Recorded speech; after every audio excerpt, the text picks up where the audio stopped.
हमने इससे पहले वाले लेक्चर में अक्टूबर में दिए जाने वाले सम्मान और पुरस्कार को देखा और इस लेक्चर में हम पेज 30 से स्टार्ट करने वाले हैं, जिसमें राज्य और केंद्र शासित प्रदेश से संबंधित करंट अफेयर्स होंगे। ठीक, तो हम शुरू करते हैं आज का लेक्चर। तो पहला है पश्चिम बंगाल स्थापना दिवस। पश्चिम बंगाल में स्थापना दिवस मनाया जा रहा है। किस दिन मनाया जा रहा है?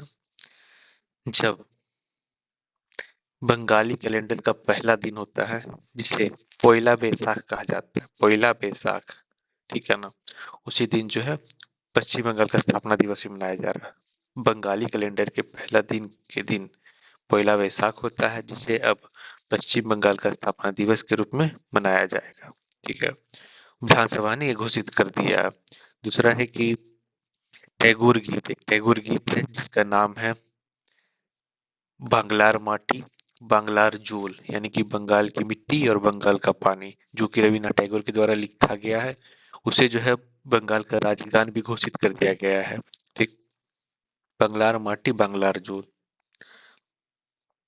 इसका नाम याद रखेंगे, पोइला बैसाख। पोइला बैसाख।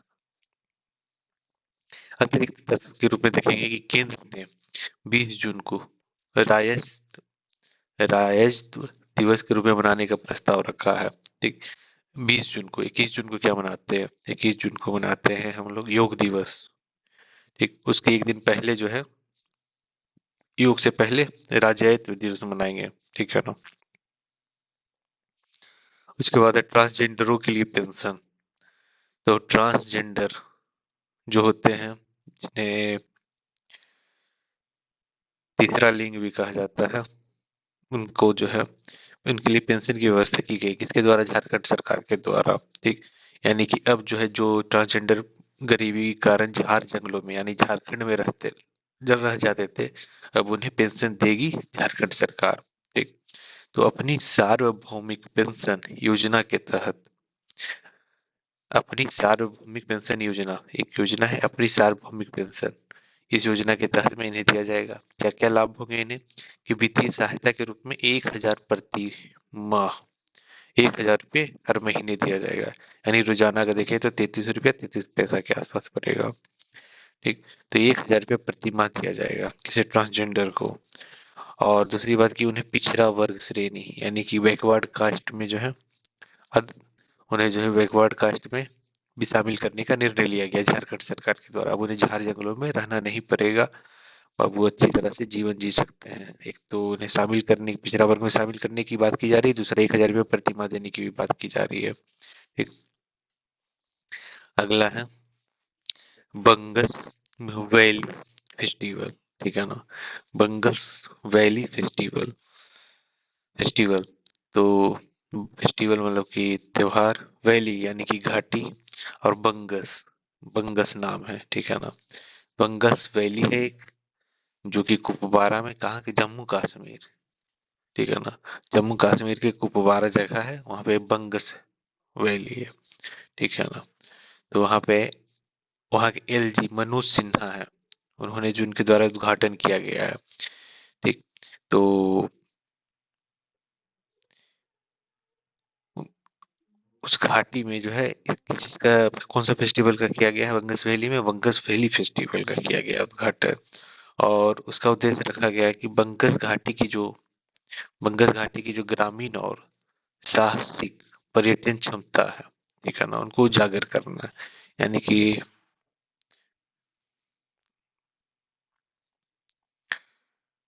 यानी कि कोई घाटी होती है, तो घाटी में हम लोग जाते हैं, घाटी में जाते हैं तो यहाँ घाटी में जाना एक तरह से एडवेंचर का काम होता है ना।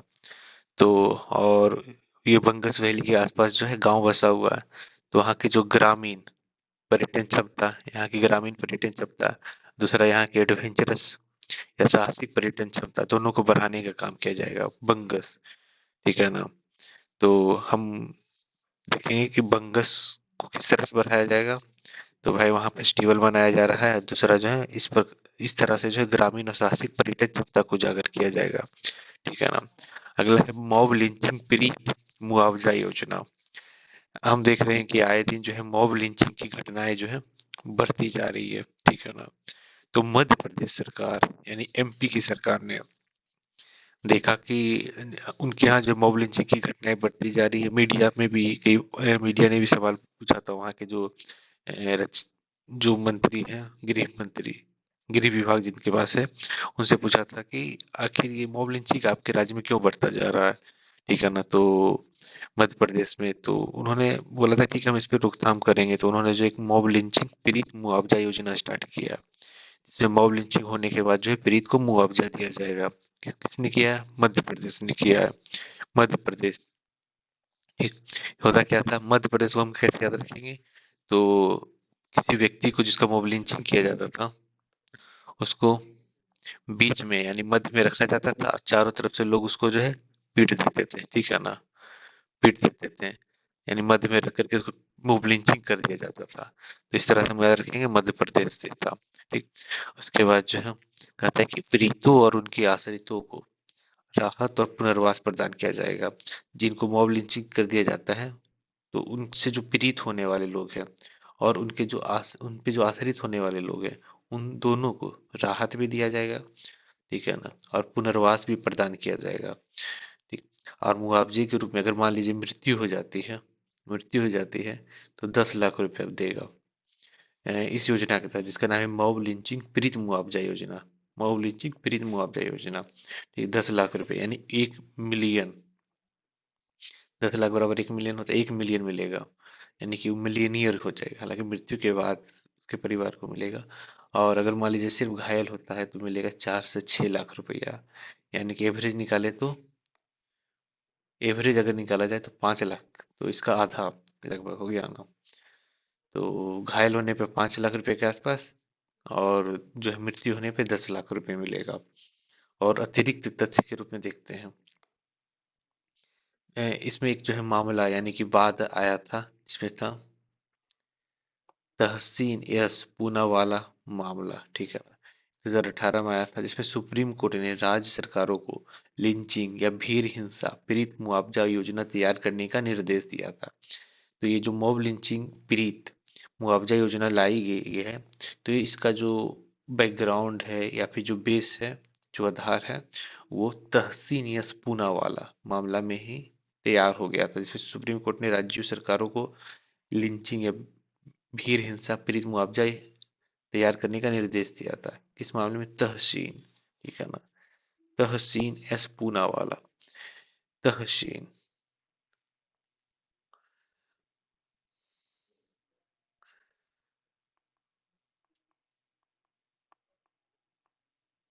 तो हसीन इसको याद रखते हैं। तो हसीन क्या होता है? यानी कि अच्छा, जो सुकून दे आंखों को, वो चीजें हसीन होती है।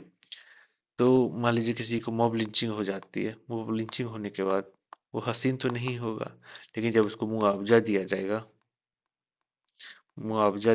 मॉब लिंचिंग के बाद, तो वो हसीन लगेगा, थोड़ा सा कुछ अच्छा लगेगा, ठीक है ना। तो हसीन यस पूना वाला, इससे याद रख सकते हैं। तो हसीन 10 लाख रुपए, 1 मिलियन दिया जाएगा, और आधा जो है, हाँ, आधा मिलियन दिया जाएगा जब वो घायल होगा तो। अगला है कर्नाटक युद्ध गीग श्रमिक बीमा योजना, ठीक है ना। गीग श्रमिक बीमा योजना कहाँ शुरू हुआ है? कर्नाटक में शुरू हुआ है। तो अब देखिए कि कर्नाटक को, इसको किस तरह से याद रख सकते हैं कि राहुल गांधी का हाल फिलहाल में वीडियो वायरल हुआ था, जिसमें वो जो है श्रमिक, एक क्या बोलते हैं इसको, कुली, कुली से बात करते हुए, उसकी मदद करते हुए देखा गया था। उसके अलावा उन्होंने कई श्रमिकों के साथ बातचीत की थी, ठीक। तो कर्नाटक में जब उनकी सरकार बनी, तो उन्होंने श्रमिक के लिए तो नहीं, लेकिन गीग श्रमिक के लिए एक ही बीमा योजना लेकर के आया, ठीक है ना। गीग श्रमिक वो होता है जो एक कॉन्ट्रैक्ट के आधार पे, एक अनुबंध के आधार पे किसी कंपनी के साथ कार्य करता है, ठीक। हाँ, ये देखिए यहाँ भी लिखा हुआ है कि वह व्यक्ति है जो अनौपचारिक या ऑन डिमांड आधार पर अस्थायी या फ्रीलांस करता है। जैसे जैसे स्विगी वाले, जोमेटो वाले, अमेजन वाले, फ्लिपकार्ट वाले आदि के जो कर्मचारी होते हैं, डिलीवरी करते हैं, वो जो है गीग श्रमिक ही कहलाते हैं, ठीक है ना। हालांकि इसके तहत जो ये योजना लाया गया गीग श्रमिक बीमा योजना, इसके तहत जो है इन सभी के पूर्णकालिक एवं अंशकालिक दोनों कर्मचारी को शामिल किया गया, यानी कि जो हमेशा काम करते हैं, जो अंशकालिक जैसे कुछ समय के लिए डिलीवरी कर रहे हैं, ठीक है ना, उनको दोनों को शामिल किया गया है। और इसके लिए जो है कितना दिया जाएगा, 4 लाख रुपए का बीमा कवर जो है दिया जा रहा है।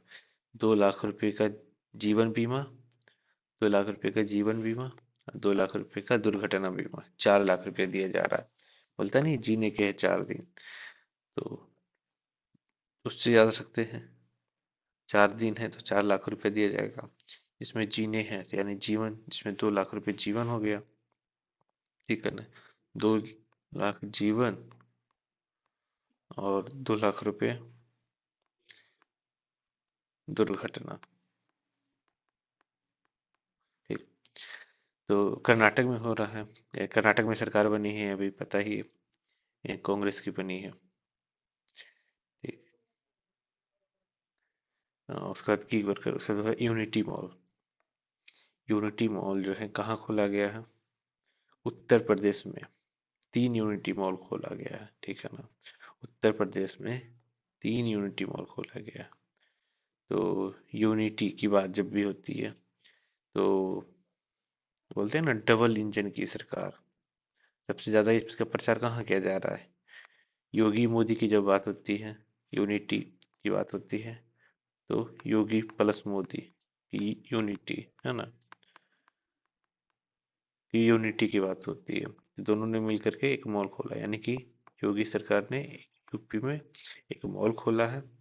एक नहीं बल्कि 3 यूनिटी मॉल खोले हैं।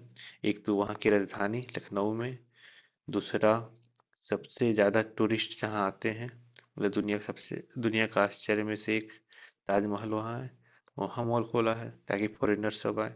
तीसरा है वाराणसी, ठीक है ना। तो वाराणसी के बारे में जानिए एक चीज, कि अभी हाल फिलहाल में यहाँ जो है काशी तमिल संगम हुआ था, ठीक है ना। जहाँ पे जो है तमिलनाडु से जो है जो भी स्कॉलर्स हैं वो यहाँ आए थे, ठीक है। और साहित्यों का जो आदान प्रदान हुआ था और अनुवाद वगैरह भी हुआ था, ट्रेन भी चलाई गई थी। उसके बाद जो है वाराणसी में जो है उज्जैन का महाकालेश्वर मंदिर के बाद दूसरे नंबर पे सबसे अधिक जो है यहाँ टूरिस्ट आते हैं, ठीक है ना, श्रद्धालु आए हैं एक दिन में। तो वाराणसी, वाराणसी के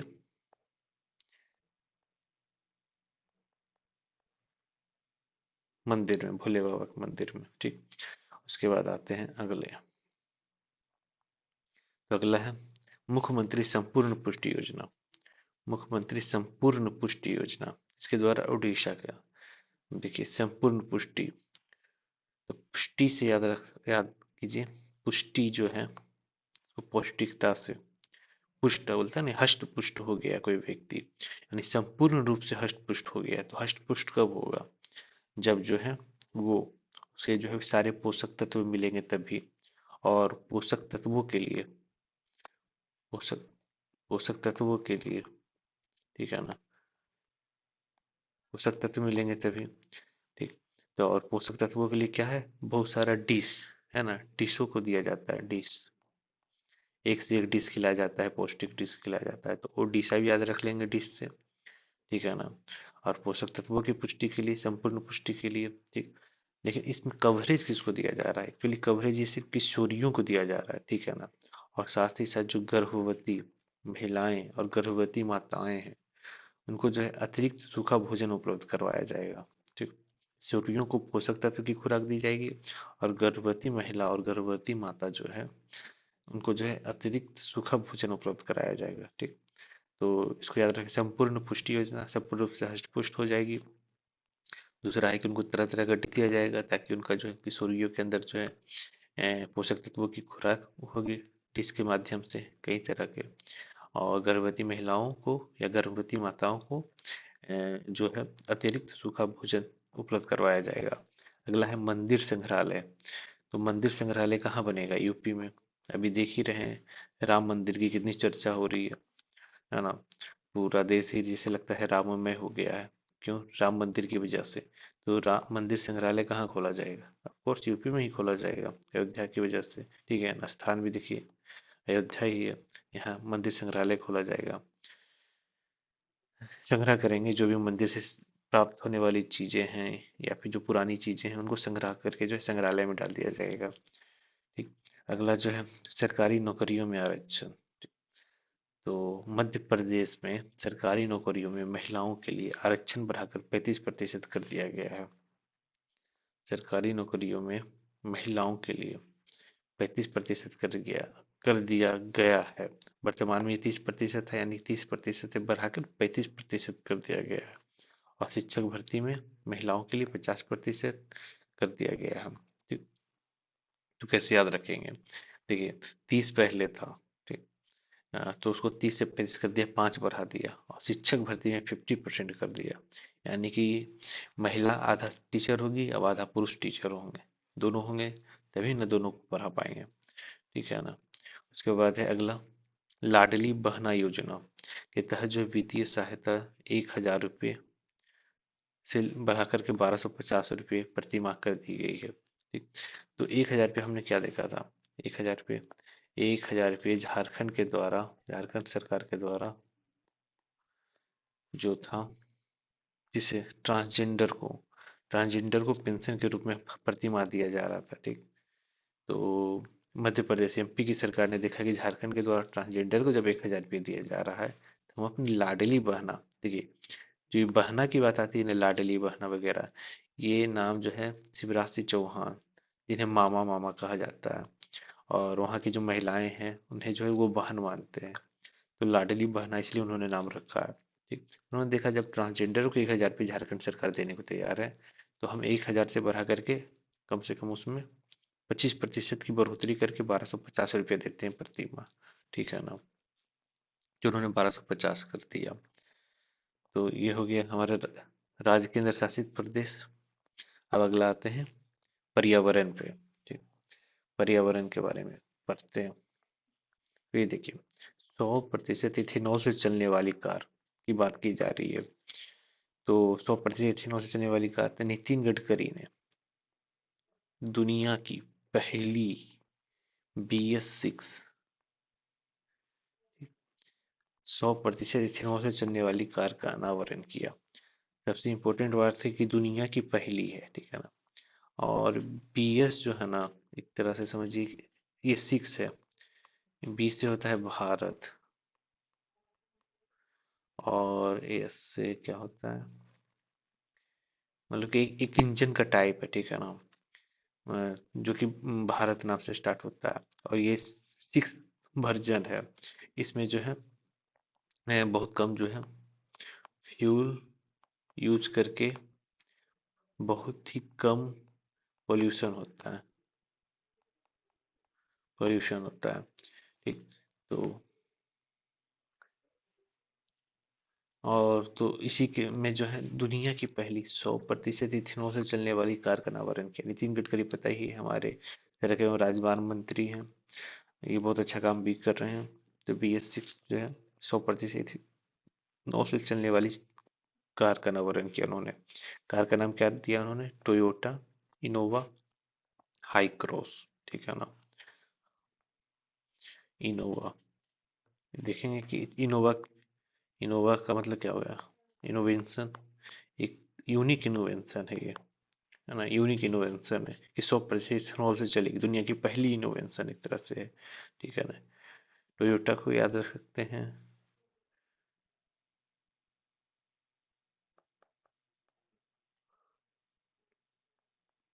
टोय टाटा से। ठीक है ना। टोय टाटा से, या फिर टोय से भी आ सकते, टोयोटा काफी फेमस जो है कंपनी है। ठीक है। उससे हाई क्रॉस, जब 100% इथेनॉल का यूज किया जाएगा इसमें, तो भाई ये तो हाई को भी क्रॉस कर जाएगा ना, जो एकदम हाई स्पीड होता है उसको भी क्रॉस कर जाएगा। Toyota Innova high cross. ठीक है ना। उसके बाद जो टोयोटा मॉडल है, टोयोटा जो है किर्लोस्कर मोटर द्वारा विकसित किया गया है। तो ये देखिए जो किर्लोस्कर होती है ना, किर्लोस्कर मोटर बनाती है। उसके बाद जो है ये इंजन वगैरह बनाती है, ये काफी फेमस कंपनी है किर्लोस्कर। अगला है कंपाला घोषणा। कंपाला घोषणा, ये देखिए, ये जो पर KDMECC, इसका मतलब ही होता है कंपाला मिनिस्ट्रियल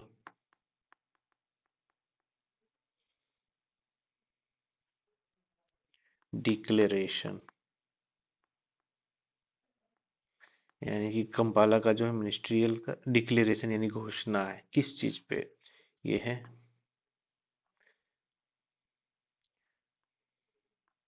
माइग्रेशन,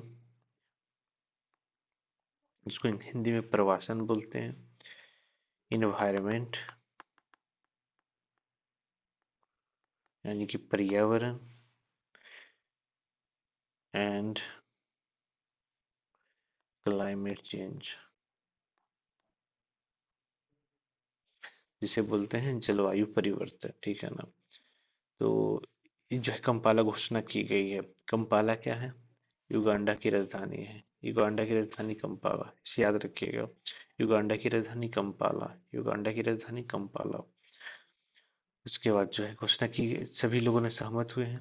48 अफ्रीकी देश इसमें शामिल थे जो सहमत होने वाले। उद्देश्य क्या है कि महाद्वीप में मानव गतिशीलता और जलवायु परिवर्तन के संबंध को संबोधित करना। अब देखिए, जो नाम है उसी के आधार पे है कि प्रवासन होगा तो मानव गतिशीलता बढ़ेगी, प्रवासन यानी कि माइग्रेशन होगा तो, और नाम में है जलवायु परिवर्तन, तो जलवायु परिवर्तन के संबंध को संबोधित करना। माइग्रेशन हो रहा है, मानव गतिशीलता होने से किस तरह से जलवायु पे परिवर्तन पड़ रहा है, उसे इसमें जो है संबंध को संबोधित किया गया है, किसमें? कंपाला घोषणा में। उसके बाद सह मेजबान कौन है? युगांडा, क्योंकि युगांडा में हुआ ही, कंपाला में, युगांडा की राजधानी कंपाला में। दूसरा है केनिया, ठीक है ना। केनिया जिसकी राजधानी क्या है? नैरोबी। इसकी राजधानी क्या है? नैरोबी। ठीक। तो ये बोलता है कि KDMECC यानी Kampala ministerial declaration on migration, environment and climate change पर मूल रूप से जुलाई 2022 में कंपाला, जो कि युगांडा में है, में 15 अफ्रीकी राज्यों द्वारा हस्ताक्षर किए गए थे 2022 में। अब जो टोटल कितना हो गया? 48 अफ्रीकी देश जो है इसमें सहमत हो गए हैं, पहले 15 ही थे, ठीक है ना। उसके बाद अगला है वनस्पति, जीव और कवक। तो वनस्पति जीव है, यानी कि पेड़ पौधा है, जानवर है, और कवक तो संयुक्त राष्ट्र जैव विविधता सम्मेलन, यानी कि यूनाइटेड नेशंस, ठीक है ना, सम्मेलन हो गया ऑन बायोडाइवर्सिटी यानी जैव विविधता पे, ने लोगों से वनस्पतियों और जीवों के साथ फफूंद शब्द का प्रयोग किया। कि जैव विविधता के मामले में पहले क्या, किसका, वनस्पति और जीवों का उल्लेख किया जाता था, लेकिन अब फफूंद शब्द का भी उपयोग करने का आग्रह किया है। कौन? संयुक्त राष्ट्र जैव विविधता सम्मेलन, ठीक है ना। उद्देश्य क्या है कि कवक के महत्व पर प्रकाश डाला। आज तक जो है जैव विविधता की जब भी बात होती थी तो वनस्पतियों और जीवों की जैव विविधता की बात होती थी, लेकिन अब कवक, फफूंद शब्द को शामिल किया गया है। फफूंद यानी कि कवक, अब उसके महत्व पर प्रकाश डाला गया है। तो हम देखेंगे कि कवक, Animalia, Plantae, protista, arc bacteria और यू बैक्टीरिया के साथ जीव विज्ञान के 6 जगत है, 6 किंगडम है, ठीक है ना। 6 किंगडम है टोटल बायोलॉजी में। इसमें एक है एनिमिलिया यानी कि जानवर, प्लांटी यानी कि पेड़ पौधे, कवक यानी कि फफूंद, प्रोटिस्टा है, और बैक्टीरिया में आते हैं ये आर्क बैक्टीरिया और यू बैक्टीरिया। 6 किंगडम है तो मुख्यतः 5 ही, लेकिन आर्क बैक्टीरिया, यू बैक्टीरिया को तो अलग अलग भागों में दिखाया गया है। अगला है बादलों में माइक्रोप्लास्टिक। देखिए, आजकल यानी प्लास्टिक का जो छोटा या सूक्ष्म रूप जो है आजकल बादल में भी पहुंच गया है। अभी कुछ समय पहले हम लोगों ने देखा था कि माइक्रो प्लास्टिक जो है मानव रक्त में भी मिला है, लेकिन अब जो है बादलों तक पहुंच गया है। और इसे पता किसने लगाया है? जापान के शोधकर्ताओं ने। इन्होंने पहली बार बादलों में माइक्रो प्लास्टिक पाया। माइक्रो प्लास्टिक कुछ कण बन सकते हैं, ठीक है ना, जिनके चारों ओर बादल की बूंदें संघनित होकर बारिश की बूंदों में बदल जाती है। देखिए, जब हम ज्योग्राफी पढ़ते हैं तो हम कहते हैं, पढ़ते हैं ग्राही कण, ठीक है ना। ग्राही कण क्या होता है? ग्राही कण होता है हमारा जो धूल कण होते हैं, अ, जो जलवाष्प होती है, सॉरी जो धूल कण होते हैं वो, या नमक का मात्रा जो होता है वायुमंडल में, वो ये सब जो है अपने आसपास जो भी जलवाष्प होता है ना, वो जलवाष्प ठंडा टेम्परेचर पाता है तो इनके चारों ओर ही, इन ग्राही कण के चारों ओर ही जो है संघनन होना शुरू कर देते हैं, और इन संघनन के माध्यम से बादल का निर्माण होता है। तो आज तक तो मुख्यतः धूलकण और नमक वगैरह को ही देखा जाता है। अब माइक्रो प्लास्टिक भी जो है ग्राही कण बन चुके हैं, ऐसा कण बन चुके हैं जिनके चारों ओर बादल की बूंदें संघनित होकर के जो है बारिश की बूंदों में बदल सकती है, ठीक है ना। इसे खोजा है जापान ने, जापान के लोगों ने, जापान के शोधकर्ताओं ने खोजा। अब जो है समुद्री रेत घड़ी, ठीक। तो संयुक्त राष्ट्र पर्यावरण कार्यक्रम UNEP, United Nations on environment programme, United Nations environment programme संयुक्त राष्ट्र पर्यावरण कार्यक्रम द्वारा लॉन्च किया गया है। अब देखिए कि पर्यावरण का कोई कार्यक्रम होगा तो इसके लिए मानव निर्मित घड़ी की बजाय संयुक्त राष्ट्र ने सोचा चलो समुद्र के रेत से बनी हुई घड़ी का प्रयोग किया जाए, बजाय कि एक मानव निर्मित घड़ी होने की वजह से, ठीक है ना। पर्यावरण में पहले ही घड़ी दिया है हमें, तो इसे नाम याद रख सकते हैं समुद्री रेत घड़ी। कौन किसने दिया है और किसने प्रयोग किया है? संयुक्त राष्ट्र पर्यावरण कार्यक्रम ने, ठीक है ना। कार्यक्रम के लिए, पर्यावरण संबंधित कार्यक्रम के लिए समुद्री रेत घड़ी का प्रयोग किया है। उद्देश्य क्या है कि समुद्री पर्यावरण में ड्रेजिंग गतिविधियों में लगे बड़े जहाजों की निगरानी करना, ठीक है ना। ये समुद्री रेत घड़ी के तहत किया गया है। पर्यावरण के लिए स्विस संघीय कार्यालय द्वारा वित्त पोषित किया गया है। वर्तमान में स्विस संघीय कार्यालय द्वारा वित्त पोषित किया गया है रेत घड़ी के लिए, ठीक है ना। और वर्तमान में विश्व स्तर पर रेल संसाधनों की निगरानी नहीं की जाती, रेत संसाधनों की निगरानी नहीं की जाती है। देखिए, रेत को जो है एक संसाधन या खनिज माना गया है, ठीक है। और ये काफी मूल्यवान होते हैं, ठीक है ना। इसीलिए आपने सुना होगा कि रेत खनन होता है अवैध तरीके से, और इसके माफिया भी चलते हैं, इसके माफिया भी होते हैं जो नदियों से जो है अवैध रूप से जो है रेत खनन करते हैं, ठीक है ना। एक तरह से एक रेत जो एक संसाधन भी है और खनिज भी है, और ये मूल्यवान भी है। लेकिन इसकी निगरानी करने के लिए आज तक जो है विश्व स्तर पे कोई भी जो है तंत्र नहीं था, कुछ भी नहीं था। इसीलिए जो है संयुक्त राष्ट्र पर्यावरण कार्यक्रम ने देखा कि हमारे पर्यावरण पे नकारात्मक प्रभाव डाल रहे हैं, इसलिए उन्होंने समुद्री रेत घड़ी लॉन्च किया, ठीक है ना। उसके बाद है हरित जलवायु कोष, हरित जलवायु कोष जीसीएफ, जीसीएफ यानी कि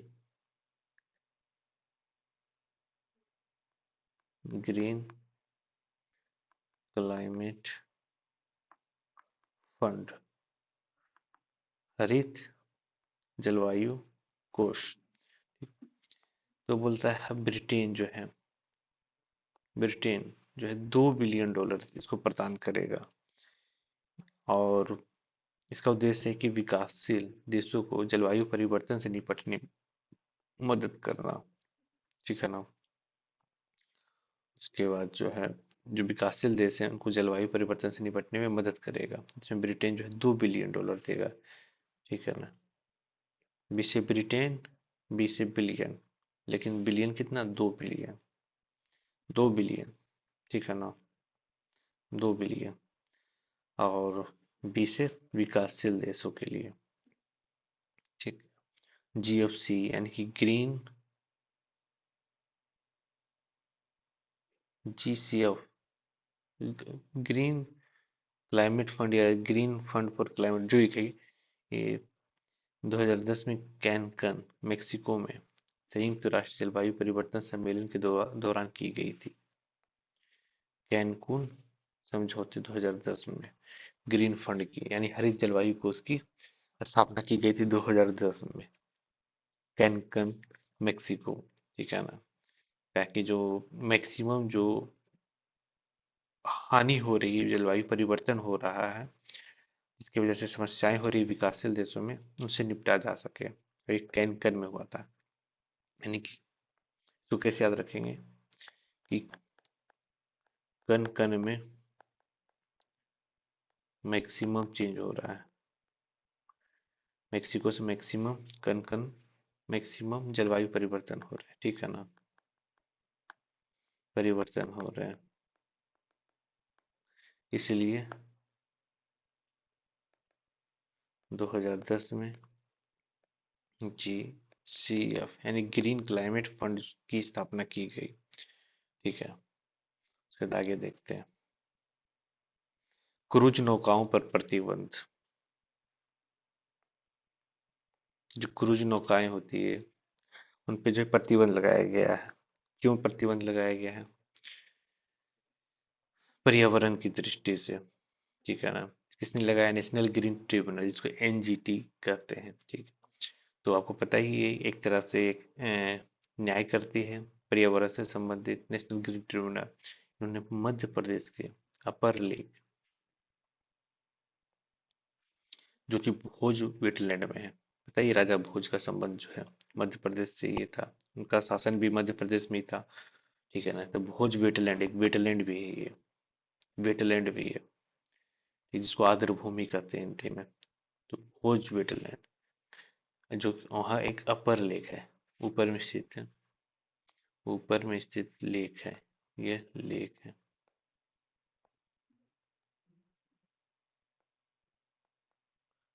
ये लेक है अपर में स्थित। ठीक है ना। लेक है। और लोग क्या करते हैं, इस लेक के पास आते थे और नीचे में जो है भोज खा करके नीचे में फेंक देते थे, जो भी बच जाता था। तो नौका से जाने के बाद, ठीक है ना, तो यहाँ नौका चलाना डिफिकल्ट होते जा रहा था।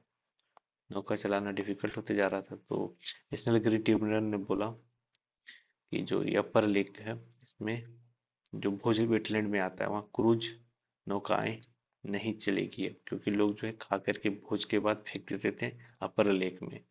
लेक के ऊपर में जो है तैरने लगता था। ठीक। अगला है, वन विहार राष्ट्रीय उद्यान कहाँ है? भोपाल में।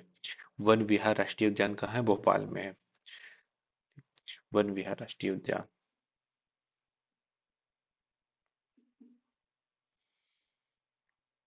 देखिए, वन में जब भी विहार करने की बात होगी तो हम कहाँ जाना चाहेंगे?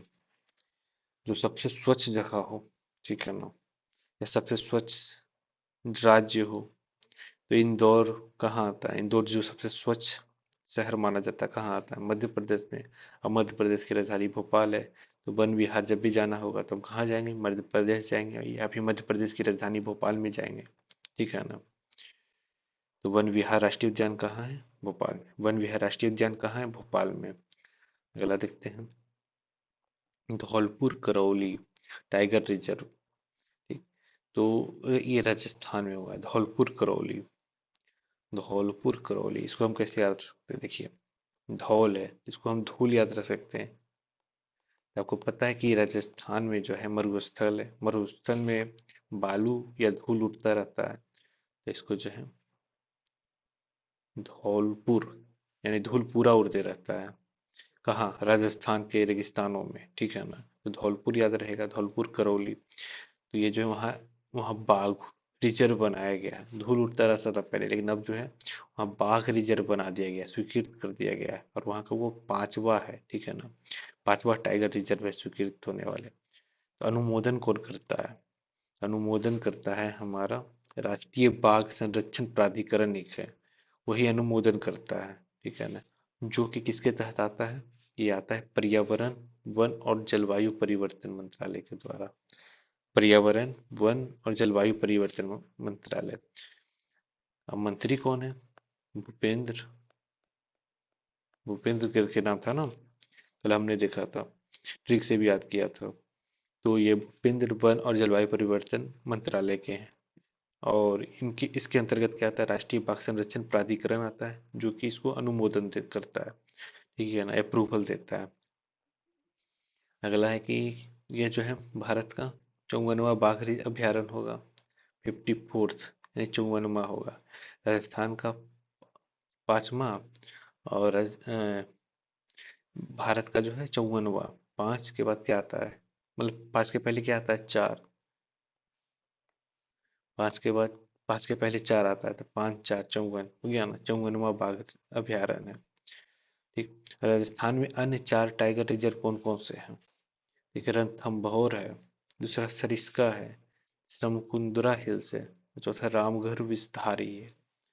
तो रणथंभौर तो बहुत ही फेमस है। रन की बात आती है, रणथंभौर, तो ऐसे ही नाम पता चलता है कि रन की बारी जब भी आती है तो राजस्थान का नाम याद आता है। सरिस्का, तो ये भी जो है राजस्थान में है। मुकुंदरा हिल्स राजस्थान में, और रामगढ़ विस्तारी ये भी राजस्थान में है। तो कोलकाता में AQEWS, ठीक है ना। तो AQEWS का फुल फॉर्म क्या होता है? Air quality early warning system, ठीक है ना। कोलकाता में इसको लागू किया गया है, मतलब कि इसको जो है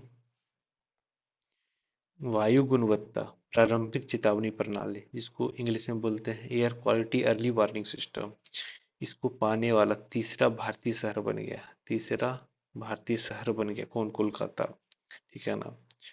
मतलब यह PM यानी पार्टिकुलेट मैटर, ठीक है ना, और 2 से 5 PM10 उत्सर्जित के योगदान के बारे में विस्तृत जानकारी देगा।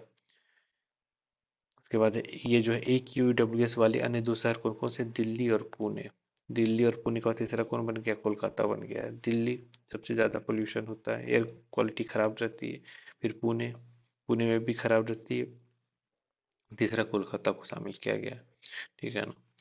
पहल जो है किसके द्वारा किया गया? भारतीय उष्णकटिबंधीय मौसम विज्ञान संस्थान, IITM, भारतीय उष्णकटिबंधीय मौसम विज्ञान संस्थान IITM के द्वारा किया गया है।